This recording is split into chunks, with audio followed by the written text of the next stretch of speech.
مرحبا بكم في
فاجأني صديقي الأستاذ ألان سيفري بأنه تحامل على سنواته 80 ليستقبلني في المطار تماما بالصورة النمطية الموجودة في مخيلتنا عن عالم الأحياء، قبعته ولبس السفاري وحبه للعلم.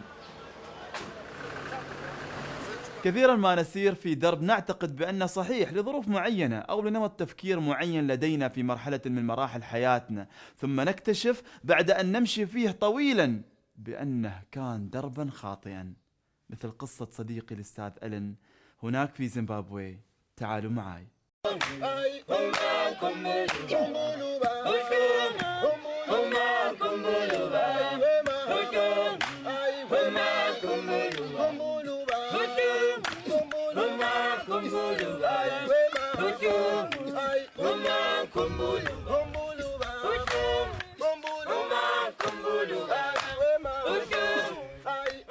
Mr. Allen, how long you've been having this ranch? Well, I used to own this 40 odd years ago, and more recently I donated it for the good of people of Africa to be a training site in holistic management. From your experience, what's the main reason that caused desertification? Well, the belief, and it's just an ancient belief, was that too many animals, goats, camels, sheep, cattle, etc., donkeys, were causing the deserts, and you can go back to ancient texts and see that. And that belief became scientific truth, and I was trained on that in university, believed it, and about 60 years ago I began to get very serious doubts, made major mistakes because of the training I'd had as a scientist, because we scientists had just believed this stuff. And then about 40, 50 years ago, I discovered that our beliefs were wrong, and that it was too few animals, not too many animals, but too few animals wandering around all the time that were causing the desertification, and that the only way we can reverse it and begin to get lands like this back to healthy grasslands, including in your own country, is by increasing the animals but managing them in a different way, as you will see on this land. What really made you to think of getting into this, and what's the main, because I believe that everything should have a pain if somebody wants to come up with something to create and make a change in this world. What happened that got Mr. Allen Savory to actually get into this? Well, there were a number of things, but one of them was the big mistake where we had areas we were setting aside as future national parks, and the degradation of the land began almost immediately. We began to lose species and the land deteriorating.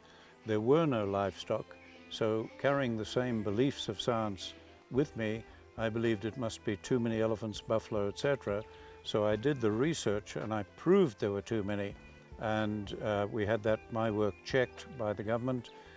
We went ahead and we shot 40,000 elephants, but it got worse, it didn't get better. 40,000. Yes, and it's still getting worse. So that shook me up. That was a terrible mistake to make because of our science that was faulty and we didn't know it. And so I began really going back to square one and beginning to research it all, investigate, just desperate to find some solution. Because remember, this has been going on for thousands of years, and in your part of the world, many civilizations have failed, been covered by desert sands. The sands are covering your roads and sandstorms are in your cities. Moving all the time. Correct. The only way, and I stress that we're going to stop that, is through what we're doing now with increased livestock, cattle, sheep, goats, whatever, run in a different way. So you believe that wherever there's plants, there will be civilization? Absolutely. People wouldn't have built cities in desert sands. True. Okay? They built cities where there was abundant food because you didn't have all of today's transport. So they were built along rivers and for transport and where there was abundant grazing and food. And later we find them under desert sand. Now, there's a widespread belief today that if you plant enough trees, you can stop the desert. The Chinese are doing it, your nation did it. Here we had millions of trees, but this was turning to desert despite the trees. Only grasslands and returning to grasslands can halt the desertification, and only animals can result in that grass growing properly if they manage differently. سبحان الله. هذا الأمر يذكرني بمقولة شهيرة للشيخ زايد رحمة الله عليه عندما قال اعطوني زراعة أضمن لكم حضارة.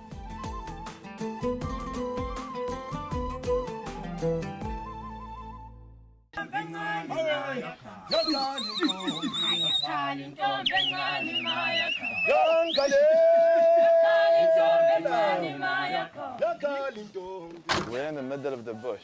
Yeah. Oh, you're barefoot. Yeah, I always go barefoot. Always? Yeah. It's okay? Oh, yeah. There are thorns, but you can No watch out snakes or whatever? for them. No. There are snakes. Lots There of are snakes. snakes? Yeah. We've got cobras, mambas, شاك الله pafadas. بالخير. There is cobras. Okay. Anyway, what I want to show you here Okay. is that all this ground that you've been driving through was very largely bare like this. Certain sites we put a peg, permanent peg, and we take a photograph of them every year.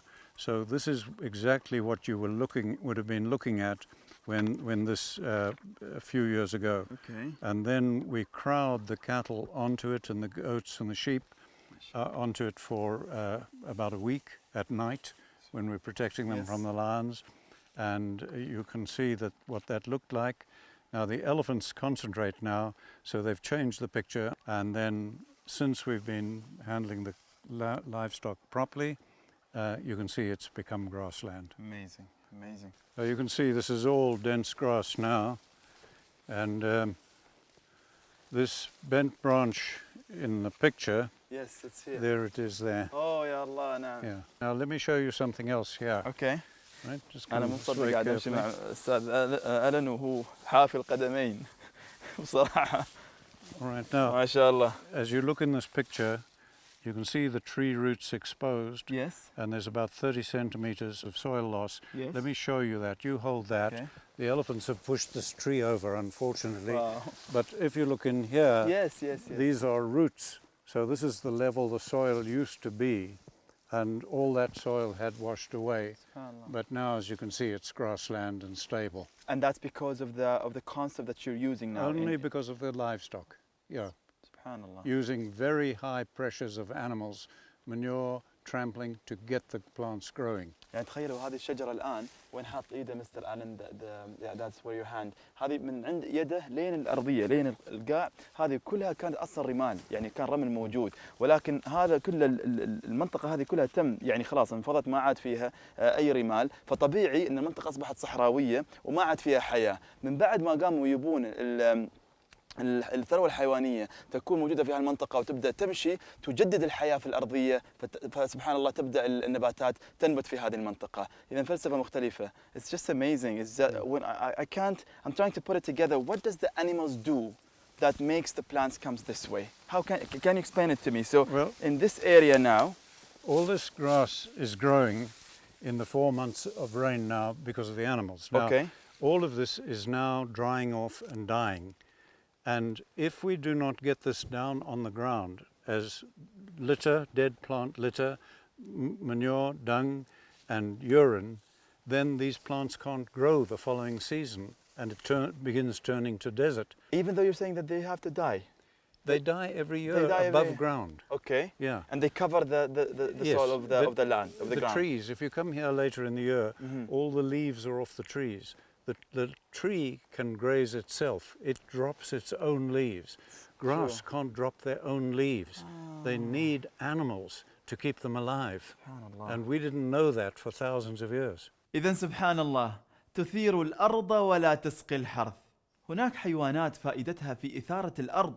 هذا العالم الذي أشرف على قتل أكثر من 40,000 فيل لمحاربة التصحر يكتشف بعد 40 عام بأنه كان مخطئ، وأن وجود الثروة الحيوانية يزيد من خصوبة الأرض ويثيرها. هذه هي الكلمة الهامة، يثيرها. ولذا قام بتطبيق نظريته الخاصة في كيفية إحياء الأرض. ولكن يا ترى ممكن هذه النظرية تطبق عندنا في شبه الجزيرة العربية وفي صحارين بلداننا العربية؟ Do you believe that this can actually happen in the Arab world? Ecological principles are exactly the same all over this planet. It doesn't change with political boundaries, whether it's the Arab world or the Zimbabwean world. It's the same principles. Okay? So it could work. Absolutely.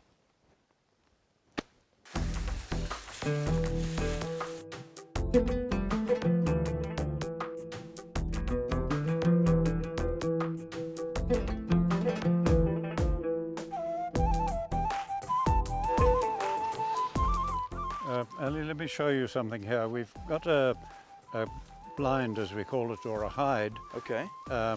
constructed here, and people can sit in here in safety and photograph animals, wild animals coming. All right. And we left some visitors in there one day to photograph animals. When our manager came back, there were 3 lions sitting on the top and 3 terrified visitors inside.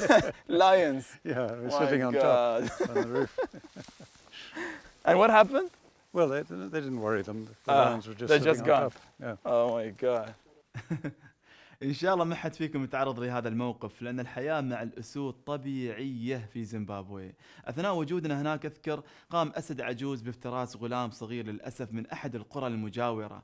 بالطبع عجوز، لأن كما قيل لنا فالأسود القوية لا تعبأ بالإنسان، يعني ما تهتم به، وإنما يترصدها الأسد المصاب أو العجوز أو العاجز.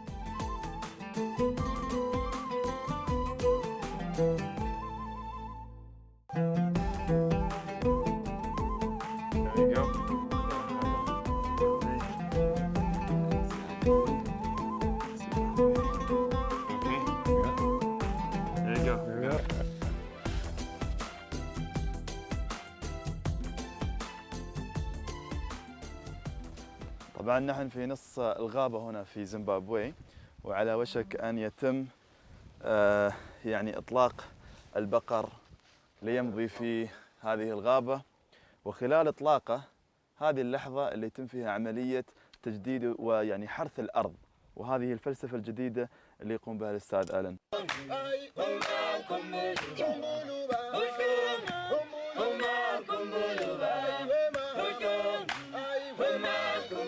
طبعا هاي اللحظة جدا مهمة، سواء كان للقطيع أو حتى لنا كبشر. كيف؟ لما يتم إطلاق هذا القطيع في هذه المنطقة حتى يتم حتى يرعى، ماذا يحدث؟ يتم حرث الأرض، وهذه العملية هي التي ممكن أن تقلل من ظاهرة التصحر في أي مكان في العالم. We have a saying back in Arabia, we say the good is in the cows. Yeah. So in Arabic we say الخير في البقر. الخير في البقر. الخير in Buga.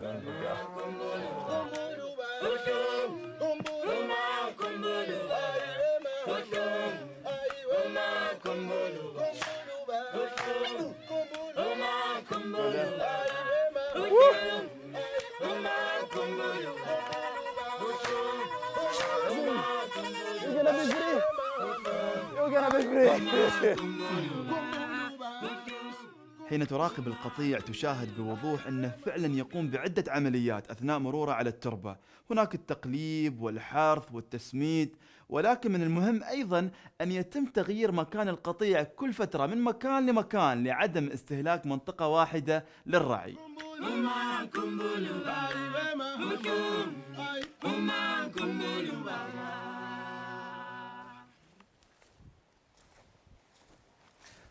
تعرفون شنو هذه الشجرة؟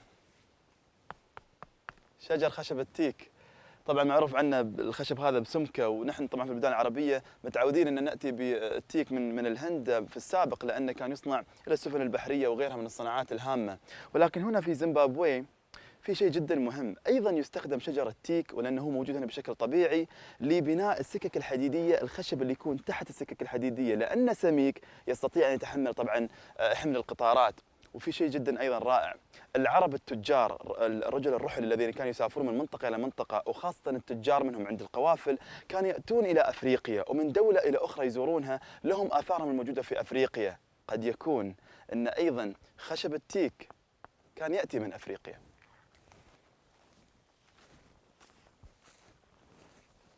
So we're in the forest on our boundary. We're just bringing this under our management now, and we've got a lot of elephants here. You can see the very fresh track here. Wow, yes. That's an elephant bull. And in fact, here's a tree he's pushed over last night.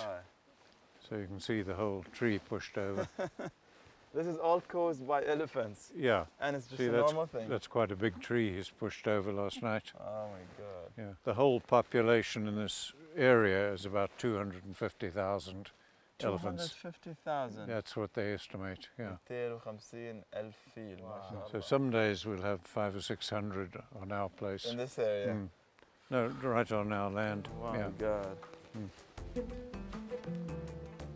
We are meeting Ojiwe. Jiwi. Jiwi. Ojiwe. Jiwi. I'll give her some and show you. All right. Are you my girl? Oh, she's sniffing me. There you are. There you are. Thanks, up. That's okay. بالعافية. Now scratch her tongue. She likes Oh, that. she.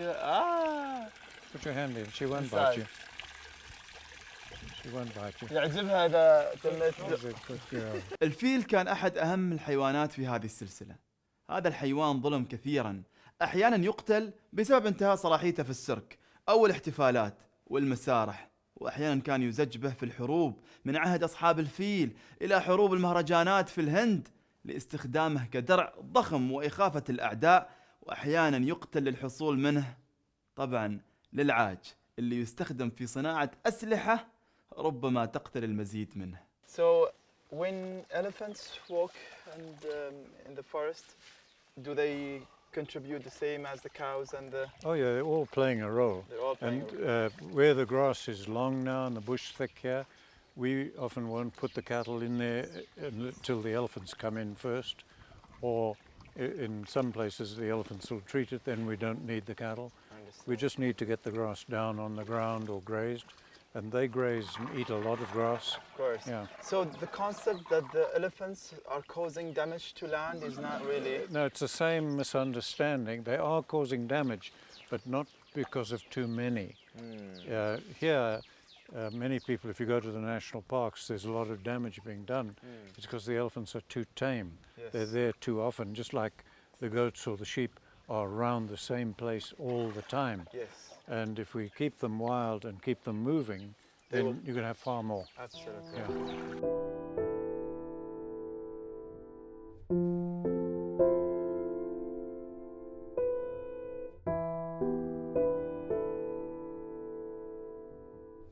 أربعين عام وهو يمشي في درب خاطئ، و40 عام أخرى ليصحح ذلك الخطأ. من منا يمتلك تلك الشجاعة اليوم. أشوفكم إن شاء الله في حلقة جديدة من برنامج دروب. فمان الله.